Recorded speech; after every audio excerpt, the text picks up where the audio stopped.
کا مقام اور مرتبہ اللہ کے نزدیک تجھ سے بھی زیادہ ہے. جو مسلمان کعبہ سے بھی زیادہ محترم ہو، اس مسلمان کی عزت کو داغدار کرنا یہ ہمیں کیسے زیبا دے سکتا ہے؟ اگر کوئی ہمارے سامنے آئے اور کعبہ کے بارے میں اٹھ پٹاخ باتیں کرے، برداشت کرے. فیس بک پر کبھی ویڈیوز چلتے ہیں، ہمارے مسلمان بھائی جو کبھی نماز کو بھی نہیں آتے ہمارے کعبہ کو برا بلا کہتے ہیں، کمنٹ باکس میں اچھی خاصی گالیاں دے دیں گے.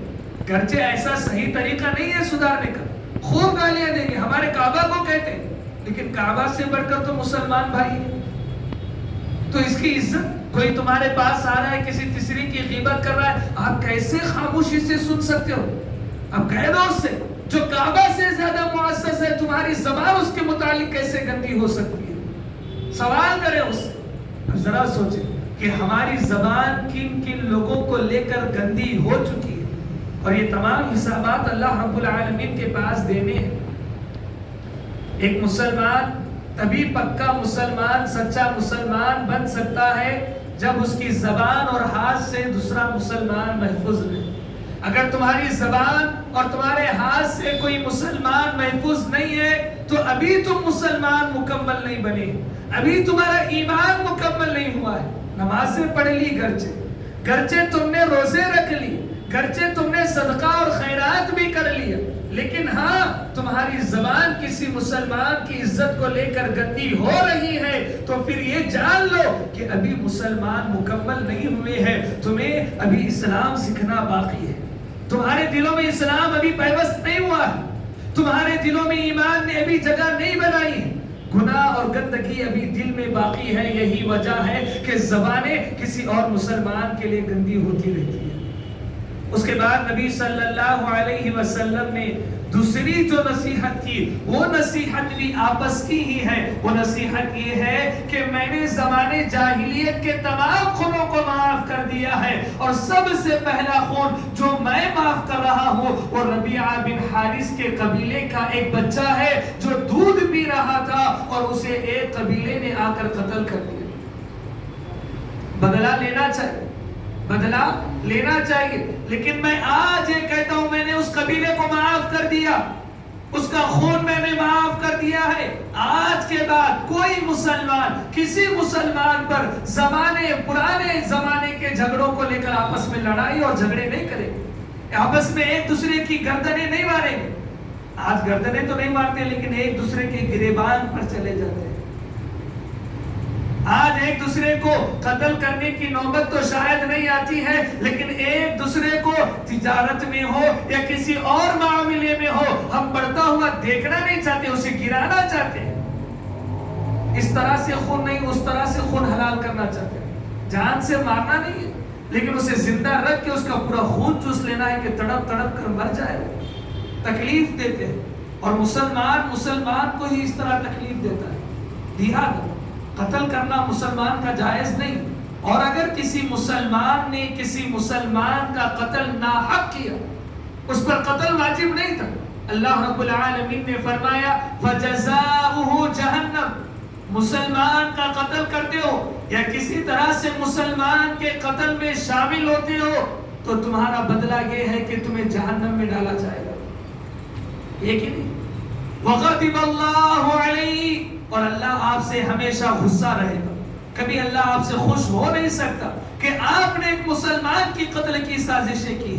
وَلَعَنَهُ، اور اللہ رب العالمین اپنی لعنتیں تم پر برسائے گا، یعنی ہلاک اور برباد کر دے گا تمہاری آخرت اور تمہاری دنیا کو.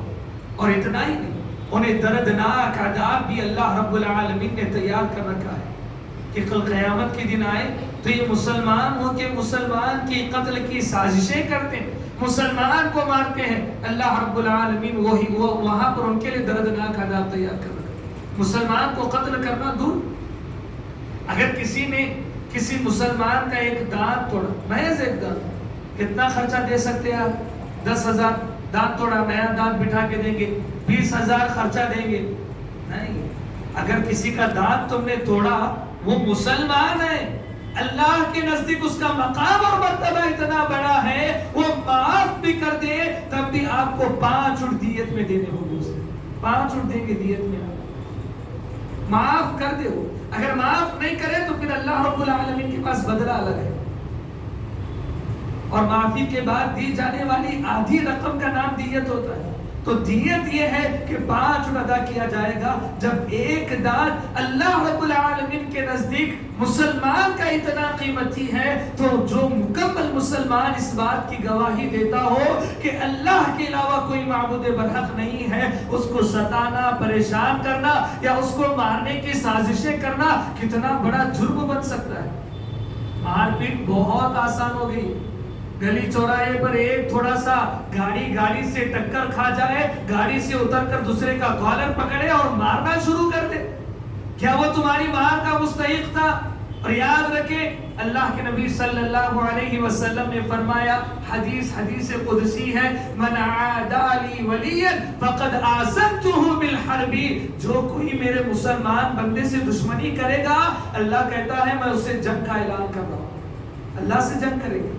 مسلمان پر ہاتھ اٹھاؤ اور پھر تیار ہو جاؤ اللہ سے جنگ کے لیے، اور کامیاب ہو جاؤ گے. اللہ سے جنگ کرو گے تو مسلمان سے دشمنی کرنا ہی نہیں، نرمی کا معاملہ کریں، آپس میں بڑی محبت سے رہنا ہے.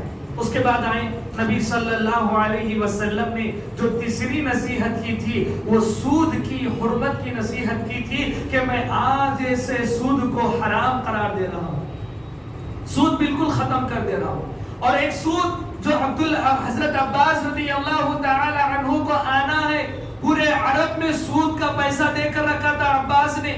عباس رضی اللہ تعالی عنہ نے حجۃ الوداع کے عظیم موقع سے پہلے کئی لوگوں کو سود پر رقم دے رکھی تھی، اور کہا جاتا، تاریخی روایات میں آتا کہ وہ مال اگر واپس آتا تو عباس رضی اللہ تعالی عنہ عرب کے مالدار لوگوں میں شامل ہو جاتے. لیکن نبی صلی اللہ علیہ وسلم نے کہا میں نے سود کو حرام قرار دیا ہے، آج سے کوئی بھی عباس رضی اللہ تعالی عنہ کو سود نہیں دے گا، ان کو اصل رقم دی جائے گی جو قرضے کے طور پر انہوں نے دی، اصل رقم واپس کریں گے، کوئی سود انہیں نہیں دے گا.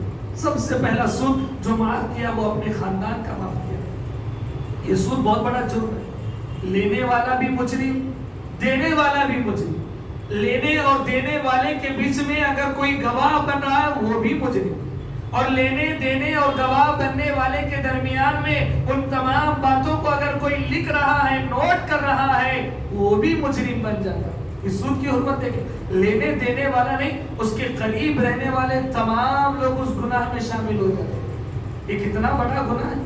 حضرت امام مالک رحمت اللہ علیہ بیان کرتے ہیں، انی تصفحت کتاب اللہ وسنت رسول اللہ، کہ میں نے اللہ کی کتاب کو چھان لیا، سنت رسول صلی اللہ علیہ وسلم کے ایک ایک ورق کو میں نے پڑھ لیا، لیکن سود سے بڑا گناہ کوئی میں نے پایا ہی نہیں. اتنا بڑا گناہ ہے یہ سود، کتنا بڑا گناہ ہے. مستدرک حاکم کی کچھ روایتیں میں بتاتا ہوں جس کو لے کر گرچہ علماء کے درمیان صحت اور ذوق کا بہت بڑا اختلاف ہے، لیکن وہ روایتیں سن لیں. ایک روایت میں آتا ہے کہ سود کا 1 درہم کھانا 36 مرتبہ زنا کرنے سے بھی زیادہ برا ہے. کوئی زنا 36 مرتبہ زنا کر لے، وہ گناہ اتنا بڑا نہیں جتنا سود کا 1 درہم کھانا، 1 روپیہ کھانا اتنا بڑا گناہ ہے. ایک اور حدیث مستدرک حاکم کی ہے، اور بعض علماء نے اس حدیث کو صحیح کہا ہے. سود کے بہت زیادہ درجے ہیں، اور سود کا سب سے ہلکا درجہ یہ ہے کہ کوئی آدمی اپنی ماں سے شادی کر لے، کرے گا نہیں. سب سے ہلکا درجہ یہ ہے سود کا. اللہ رب العالمین نے سود کو لے کر کیا بڑی بڑی باتیں قرآن مجید میں کی. کہا یا ایھا الذین آمنوا اتقوا اللہ وذروا ما بقی من الربا ان کنتم مؤمنین. اے اہل ایمان، اللہ سے ڈرو اور سود کا جو معاملہ ہے اب چھوڑ دو. سن لیا، آج سے سود کے معاملے میں ملوث تھے، آج اس معاملے کو ختم کر دو. ان کنتم مؤمنین، اگر تم مسلمان ہو. فَإِن لَمْ تَفْعَلُوا فَأْذَنُوا بِحَرْبٍ مِّنَ اللَّهِ وَرَسُولِهِ. اگر سود کے ان معاملات میں آج نہیں نکلو گے تو آج سے اللہ رب العالمین تم سے جنگ کا اعلان کر رہا ہے. اللہ جنگ کر رہا ہے ان لوگوں سے جو سودی میں کاروبار میں ملوث. اللہ زانیوں سے جنگ کرتا نہیں بولا، اللہ شرابیوں سے جنگ کرتا نہیں بولا، بے نمازیوں سے جنگ کا اعلان اللہ رب العالمین نے نہیں کیا. اللہ رب العالمین نے اگر کسی گناہ پر جنگ کا اعلان کیا تو وہ محض سود ہے، محض سود ہے۔ کہا ایک اور مقام پر اللہ نے کہا یا ایھا الذین آمنوا لا تأکلوا الربا اضعافا مضاعفا، اے اہل ایمان یہ سود کی رقم کو دھیرے دھیرے بڑھا کر نہ کھایا کرو۔ اگر تم اللہ پر ایمان اور یقین رکھتے ہو اور کامیاب ہونا چاہتے ہو تو آج ہی اس سودی معاملات سے اپنے آپ کو دور کرو۔ کامیابی اس بات میں اللہ نے بتائی کہ سود کے معاملے سے اپنے آپ کو نکالو، اللہ رب العالمین دنیا اور آخرت میں کامیاب کر دے گا۔ اور انسان کی معیشت کے تباہ اور برباد ہونے میں، چاہے وہ انفرادی طور پر ہو یا اجتماعی طور پر ہو، آپ کا مال اگر برباد ہوتا ہے یا قوم و ملت پورا نیچے کو چلے جاتی ہے، اس کی بڑی وجہ یہ ہے کہ سودی کاروبار اور معاملات میں جائز ہوتا ہے۔ اللہ نے قرآن مجید میں کہا یمحق اللہ الربا ویربی الصدقات، اللہ رب العالمین سود کو مٹاتا ہے اور صدقات کے ذریعے مال کو بڑھاتا جاتا ہے۔ سودی کاروبار کرو گے، لاکھ کما رہے ہیں، کروڑ کما رہے ہیں، لیکن اللہ برکت نہیں رکھے گا مال میں، مال ادھر سے آیا ادھر چلا گیا، آپ ٹینشن میں رہیں گے، مال ہے ہی نہیں، کم کما رہے ہیں، 25-30 ہزار روپے، 10-20 ہزار روپے کما رہے ہیں، لیکن سودی معاملہ اس میں نہیں ہے۔ اللہ تعالیٰ ایک دم شانتی سے، امن سے، سلامتی کے ساتھ آپ کو رکھے گا، کیونکہ آپ کے معاملات میں وہ تمام چیزیں ملوث نہیں ہیں۔ یہ سودی کاروبار، یہ سود لینا دینا، گواہ بننا، کل قیامت کے دن کیسے اٹھیں گے؟ دیوانے لوگوں کو دیکھیں روڈوں پر، دیوانے حرکتیں کیسے کرتے، کل قیامت کے دن اللہ تعالیٰ ایسے ہی دیوانہ بنا دے گا۔ یتخبطہ الشیطان من المس، کوئی جن اگر کسی کو لگ گیا ہو، شیطان کسی میں گھس گیا ہو، اس کی حالت کیسی ہوتی ہے، وہ کس طرح کا پاگل بن جاتا ہے، اسی طرح کا پاگل بنا کر اللہ رب العالمین قیامت کے دن اٹھائے گا۔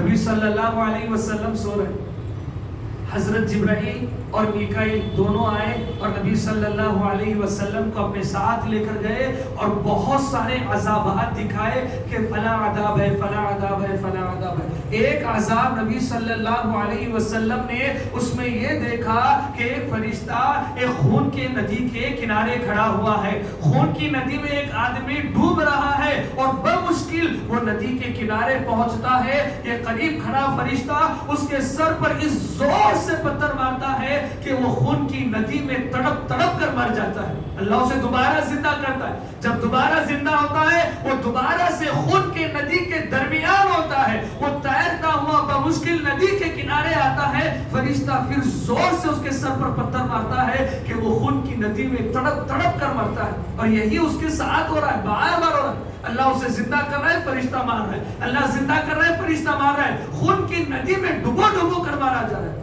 پوچھا گیا یہ کون ہے، اسے کیوں خون کی ندی میں ڈبا ڈبا کر مارا؟ بولا یہ سودی کاروبار میں ملوث تھا، سودی معاملات میں ملوث تھا، اسی لیے اسے یہ سزا دی جائے۔ بچائیں اپنے آپ کو سود سے۔ سود کے اور کئی ایک معاملات ہیں، کئی ایک اس کے اللہ رب العالمین نے کتاب و سنت میں برائیاں بیان کی، وقت اس بات کی اجازت نہیں دیتا، آگے بڑھیں گے۔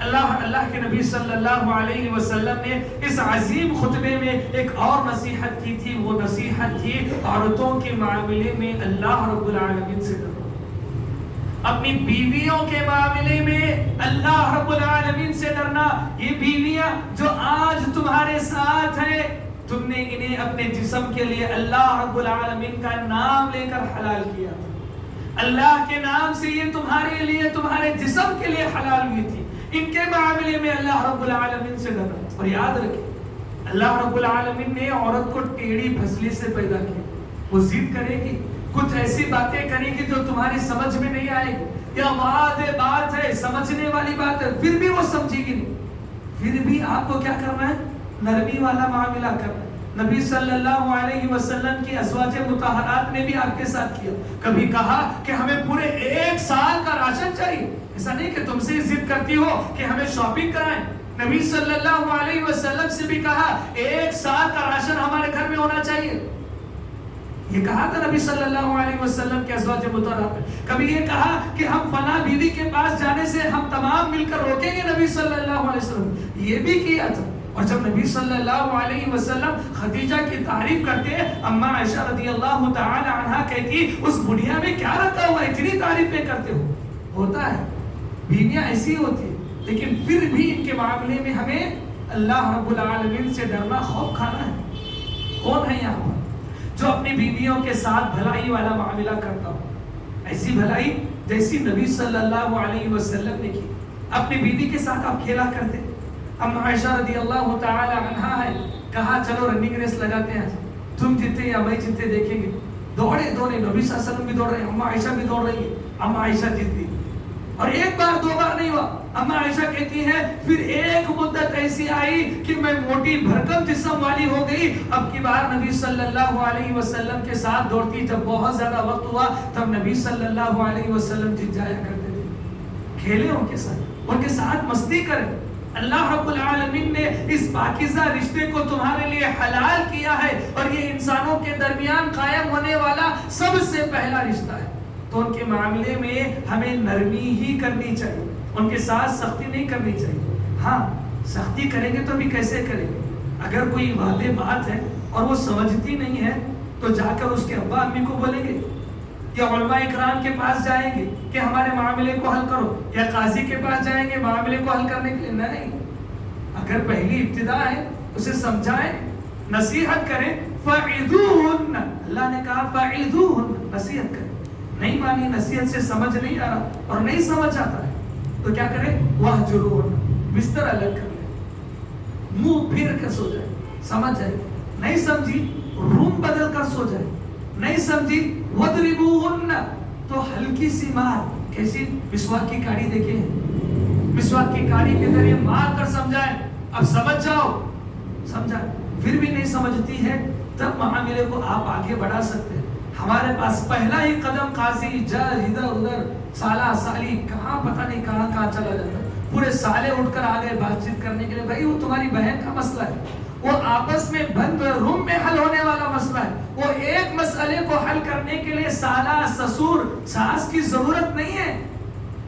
اس معاملے کو جان لے، ورنہ طلاق اور خلا کی یہ جو ریشو ہے دن بدن بڑھتی ہی جائے گی. کہ شادی ہوتی ہے، 100 شادیاں ہوتی ہیں، اس میں سے آج اگر 15-20 طلاق اور خلا ہو رہے ہیں تو آنے والے زمانے میں اس کا ریشو 50% تک بڑھ جائے گا.